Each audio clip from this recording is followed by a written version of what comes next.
So hello everyone, welcome back and today we are going to discuss about the questions on cost of equity. Cost of equity के बारे में हमने पिछले वाले lecture में देखा और किस तरह के फॉर्मूलेज यूज़ होते हैं उसमें वो भी चीज़ें हमने पढ़ी. अब उन फॉर्मूलेज का अप्लीकेशन हम क्वेश्चंस के थ्रू देखेंगे. अच्छा, स्टार्टिंग में हम कुछ कम क्वेश्चंस लेंगे, बेसिक क्वेश्चंस लेंगे. जब weighted average cost of capital वाला टॉपिक शुरू होगा तब वापस cost of debt, cost of equity, cost of preference shares वाले कॉन्सेप्ट्स यूज़ होंगे. सो आइए फर्स्ट फोकस करते हैं कॉस्ट ऑफ इक्विटी पे. ये पहला क्वेश्चन आपके सामने, ध्यान देंगे. A company has paid a dividend of ₹1 पर शेयर. पेड डिविडेंड, अब ये चीज आप मार्क करो. अगर कंपनी ने ऑलरेडी पेड लिखा है इसका मतलब ये पुराना डिविडेंड है, पे कर चुके हैं. और अगर आपको फॉर्मूला याद होगा तो हमारे फॉर्मूले में एक्सपेक्टेड डिविडेंड दिया गया है कॉस्ट ऑफ इक्विटी निकालने के लिए, और एक्सपेक्टेड डिविडेंड यानी आगे का डिविडेंड.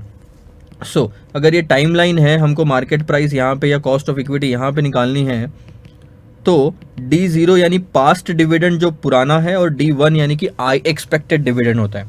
तो आप बताओ ये जो ₹1 पर डिविडेंड है ये ₹1 हो गया D0 of face value of ₹10 each last year and it is expected to grow at 10% next year. ये ग्रोथ रेट हो गई. कैलकुलेट करो कॉस्ट ऑफ इक्विटी अगर मार्केट प्राइस ₹55 है तो. सो ध्यान दो.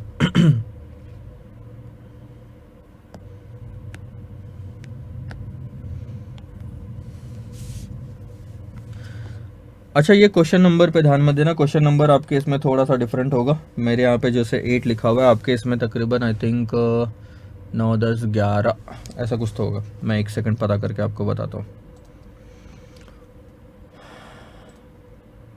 आपके इसमें ये क्वेश्चन नंबर तकरीबन 10 होने के मतलब वो है संभावना.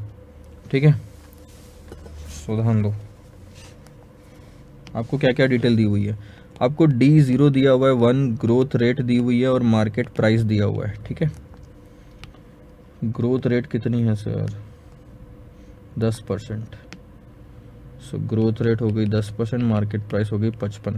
अब आप देखो, आपके पास में कॉस्ट ऑफ इक्विटी निकालने के कई सारे तरीके हैं.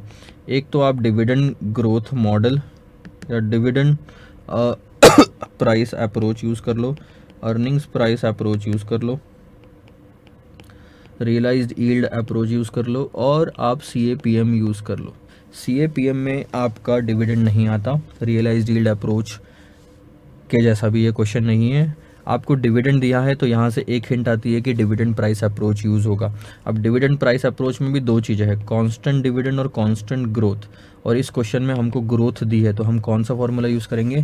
कांस्टेंट ग्रोथ वाला फॉर्मूला यूज़ करेंगे.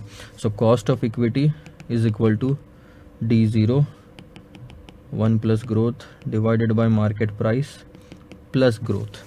अब मैंने जब आपको फॉर्मूला लिखाया था तो इस तरह से था. सो D1 यानी D0 1 प्लस ग्रोथ ही हुआ. कैसे सर? ध्यान दो. जब आप ये टाइमलाइन लेते हो, यहाँ D0 1 है और D1 निकालना है. सो D0 से D1 जाने के लिए उसमें आपको ग्रोथ ऐड करनी पड़ेगी. सो मैंने ग्रोथ ऐड की.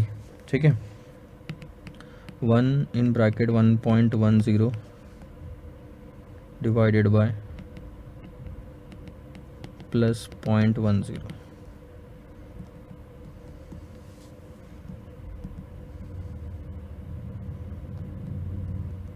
सो आपका आंसर आता है यहाँ पे 12%. तो अब इसका मतलब बताओ सर. कॉस्ट ऑफ इक्विटी तो आपने 12% का निकाल लिया. इसका मतलब क्या है कि ₹100 का अगर आपने इक्विटी कैपिटल लिया होगा इन्वेस्टर से तो उस पर ₹12 का आपको खर्चा उठाना पड़ता है in terms of dividend. So this is the formula. Next question लेते हैं. 11th नंबर का होगा.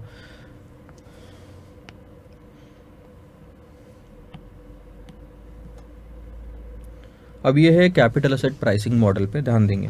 Calculate the cost of equity of H limited. H limited की क्या निकालना है आपको सर? कॉस्ट ऑफ इक्विटी जिसका risk free rate of return है 10%, जिसके फर्म का बीटा है 1.75, और जिस कंपनी का मतलब मार्केट का जो रिटर्न है वो है 15%. अब ध्यान देंगे, risk free rate of return यानी कि RF. पहले मैं डिटेल्स लिख लेता हूँ. 10, 1.75 और 15. सो कॉस्ट ऑफ इक्विटी आपको निकालना है. Risk free rate of return 10 market return 15 और बीटा 1.75। अब इसमें risk free rate of return यानी कि ऐसा रिटर्न जो आपको बिना रिस्क की सिक्योरिटीज में इन्वेस्टमेंट करने पे मिलता है। एग्जाम्पल के तौर पे फिक्स डिपॉजिट, जब आप बैंक में फिक्स डिपॉजिट रखते हैं तो इसको रिस्क फ्री इन्वेस्टमेंट कहा जाता है क्योंकि इस पे कोई रिस्क नहीं होता। तो इस पे मिलने वाला interest is the risk free interest. So ये हो गया risk free rate of return 10% की। मैंने अगर कहीं एफडी बनाई, मैंने कहीं सेविंग बैंक्स में दिया, जो सेफ इन्वेस्टमेंट है पूरी तरह से, उसको बोलते हैं रिस्क फ्री। तो उस पर मैं 10% कमा रहा हूँ। मार्केट का रिटर्न 15% दिया हुआ है, यानी कि एज अ होल अगर मार्केट पोर्टफोलियो में मैं इन्वेस्टमेंट करता हूँ, यानी कि सेंसेक्स में, निफ्टी वाली सिक्योरिटीज़ में एक साथ में अगर इन्वेस्टमेंट करता हूँ तो मुझे रिस्क उठाना पड़ता है क्योंकि इक्विटी शेयर्स में आपको रिस्क होता है। सो मार्केट रिटर्न ज़्यादा आ रहा है क्योंकि रिस्क ज़्यादा है। Higher the risk higher the return. So वो आ रहा है कितना आपका 15%। तो 15% आपका मार्केट का रिटर्न हो गया। और बीटा क्या होता है 1.75, मैं आपको बताता हूँ। आपकी ये कंपनी है और ये मार्केट है और ये रिस्क फ्री इन्वेस्टमेंट तो छोड़ दो, मार्केट का रिटर्न कितना 15 और आपको इसका निकालने बोला गया। मार्केट का रिटर्न 15 और मार्केट का बीटा जो होता है ना, बाय डिफॉल्ट 1 मानते हैं, जिसको हम बेस मान के चलते हैं। और उसके कंपैरिजन में कंपनी का बीटा आपको दिया हुआ है 1.75। इसका मतलब क्या है कि 10% से अगर मार्केट ऊपर गया तो उसके 1.75 टाइम्स, ठीक है, यानी कि 17.5 नहीं 11.75 होगा। मैं कभी कभी कंफ्यूज हो जाता हूँ। 17.5 सो बराबर है 12 टाइम्स। हाँ, सो तो 17.5% का रिटर्न हमको ये सिक्योरिटी देगी। यानी एज अ होल मार्केट ने 10% रिटर्न दिया तो इस कंपनी में इन्वेस्टमेंट करने से 17.5% का रिटर्न मिलेगा। 1.75 इंडिकेट करता है आपका सिस्टमैटिक रिस्क। सर कितनी अच्छी चीज है, इसका मतलब सिस्टमैटिक रिस्क ज्यादा होना अच्छी चीज होती है? नहीं, क्योंकि मैंने सिर्फ आपको रिटर्न की बात की, मैंने तो लॉस की बात की ही नहीं। अगर मार्केट ने 10% का नुकसान हुआ मार्केट में तो आपको इस सिक्योरिटी में 17.5% का नुकसान होगा। अब ये गलत भी जाता है, यानी कि रिस्क ज्यादा है 1.75 का, 1 से ज्यादा है ना। इसका मतलब इस सिक्योरिटी में जिसका रिस्क ज्यादा है, बीटा ज्यादा है, उसमें रिटर्न भी ज्यादा हो सकता है, नुकसान भी ज्यादा हो सकता है एज कंपेयर टू मार्केट। सो अगर आप ध्यान दोगे तो 10% मार्केट का रिटर्न है तो 17.5% या 17.5 उससे ज़्यादा आ रहा था, और लॉस भी 17.5 यानी कि 10 से ज़्यादा आ रहा था। ये तो कुछ बेसिक डिटेल थी। Cost of equity according to capital asset pricing model कैसे निकालेंगे sir? Risk free rate of return plus beta in bracket market rate of return minus risk free rate of return, ये अपना formula है। Risk free rate of return 10, 1.75, market rate of return आपके 15 minus 10। So 10 plus 1.75 into 1.75 into 5, 8.75, यानी कि company से इस company में investment करने के लिए शेयर होल्डर्स 18.75% एक्सपेक्ट करते हैं, which becomes the cost to the company. लिखना, मैं यहाँ पे लिख के देता हूँ आपको।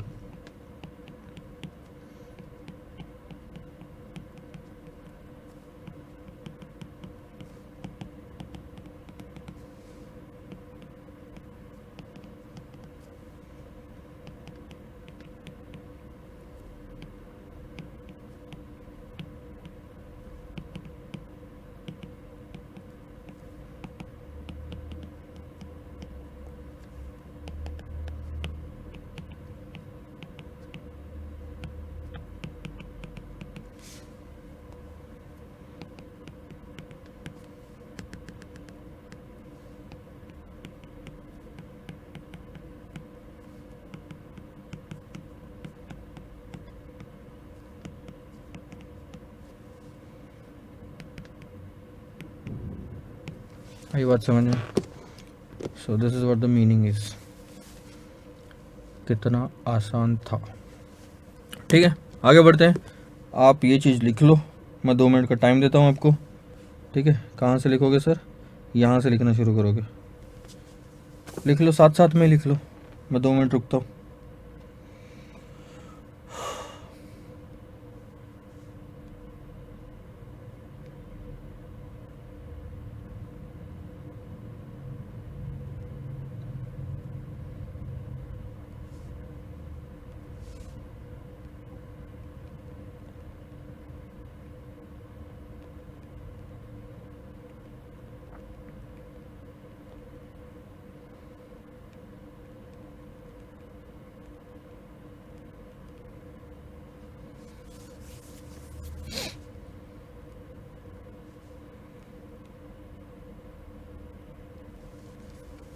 बढ़े आगे।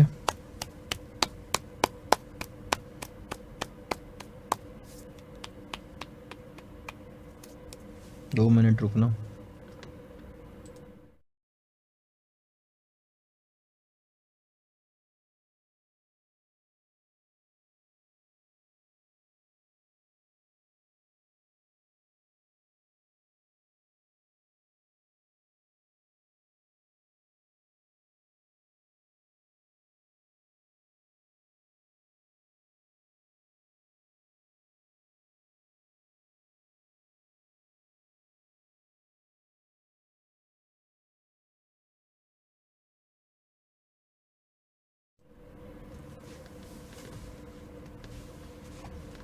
चलो सर, आगे बढ़ते हैं। अब आपके ये मैंने 2 क्वेश्चंस कवर अप करा दिए, ठीक है। ये आपका आई थिंक था 11 नंबर का क्वेश्चन। अब नंबरिंग पे आप थोड़ा सा चेंज कर लेना, क्योंकि मैं नोट्स इसके बाद अपडेट करूँगा। 12, 13 ऐसा हो सकता है। अब कॉस्ट ऑफ रिटेन्ड अर्निंग्स की बात करते हैं। मैंने आपको 3 चीज़ें बता दी, cost of debt, cost of preferential और cost of equity. Cost of retained earning और कुछ नहीं, सारे के सारे फॉर्मूले कॉस्ट ऑफ इक्विटी वाले सेम अप्लीकेबल होंगे। एक हाथ 2 जगह बदलेंगे, जब आगे क्वेश्चन आएगा तब मैं बताऊंगा कि रिटेन में और इक्विटी में डिफरेंस क्या है। Otherwise 90% of the time cost of retained earning और cost of equity will be same. Why? क्योंकि इक्विटी का पैसा किसका है? इक्विटी शेयर होल्डर्स का। और रिटेन्ड अर्निंग्स में जो पैसा पड़ा है वो भी किसका है सर? इक्विटी शेयर होल्डर्स का ही है। So almost 90% of the time पे कॉस्ट सेम होती है। 1-2 जगह जहाँ पे डिफरेंस होगा मैं आपको आने वाले टाइम पे ज़रूर बताऊंगा। सो आइए ये वाला क्वेश्चन भी हम, ये वाले जो 1-2 क्वेश्चन है ये भी हम सॉल्व करके इन तक तो खत्म करते हैं और आगे मेन मुद्दा चालू करेंगे, वो है weighted average cost of capital का।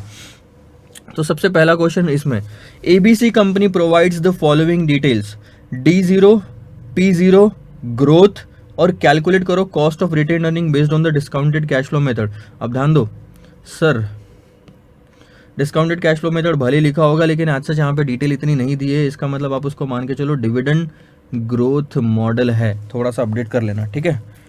अब ये क्वेश्चन का आंसर आप इजीली निकाल सकते हैं, कोई बड़ी बात नहीं है, फॉर्मूला डालो आंसर निकलता है। क्या आंसर है मैं आपको यहीं पे लिख के देता हूँ। Cost of equity is equal to D1 divided by market price plus growth. So 4.19 में आप डिविडेंड ऐड करोगे, डिवाइडेड बाय 4.4 आता है, 50 करोगे प्लस 0.05 करोगे, सो दैट इज़ 13.80%। इतना आंसर आपका आना चाहिए। दूसरा वाला भी मैं फटाक से सॉल्व करता हूँ। कैपिटल एसेट प्राइसिंग मॉडल से निकलेगा, ये देखो CAPM। अच्छा, ये कॉस्ट ऑफ इक्विटी नहीं, आप कॉस्ट ऑफ रिटेन्ड अर्निंग्स लिखो, cost of retained earnings. So 7% plus 1.20 into 6, क्योंकि वो ऑलरेडी RM माइनस RF दिया हुआ है, 14.2%। ख़त्म। दोनों क्वेश्चन कितने, 2 मिनट में काम खत्म हो गया इनका आपका।